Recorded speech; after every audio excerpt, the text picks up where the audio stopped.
క్రీస్తు ప్రభులోకి వచ్చిన తర్వాత ఆశీర్వాదాలు ఎంత ఆనందంగా స్వీకరిస్తామో, కొన్నిసార్లు శ్రమలను కూడా, ప్రభు నువ్వు ఏ శ్రమ నా జీవితంలో అనుమతించిన ఆ శ్రమలో నేను నమ్మకంగా నిలబడే కృపివు ప్రభు అని అడగాలండి. స్తోత్రం చెప్దాం. హల్లెలూయా.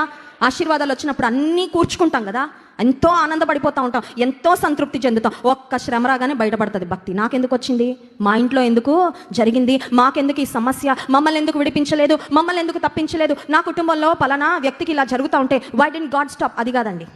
నీ జీవితంలో ఒకవేళ శ్రమ అనుమతించాడా, receive it just like how you receive the blessing. ఆశీర్వాదం నువ్వు ఎలా స్వాగతిస్తున్నావో, ఎలా స్వీకరిస్తున్నావో వినయంగా, నీ చేతుల నుండి ఏదొచ్చినా తీసుకుంటానయ్యా. అమ్మ చేతులు పెట్టే చేతులండి, కనుక ఒకసారి అదే చేత్తో ఏం చేస్తుందండి, దెబ్బేస్తుంది. పెట్టే చెయ్యే కొన్నిసార్లు కొట్టే చెయ్యి అవుతుంది. అయినా ఆ చేతిలో ఉన్న ప్రేమ కానీ, ఆ చేతిలో ఉన్న ఆదరణ కానీ, ఆ కౌగిలిలో ఉన్న వెచ్చదనం కానీ నీకు ఇంకెక్కడ దొరకదు. ప్రభు కూడా అంతే.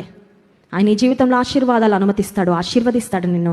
కానీ క్రీస్తు యేసు యొక్క మంచి సైనికుని వలె ఉండాలంటే శ్రమను అనుభవించే మనసు, శ్రమను అనుభవించే హృదయము. అందుకే దైవజనుడు రాస్తూ ఉన్నారు ఆ మాట.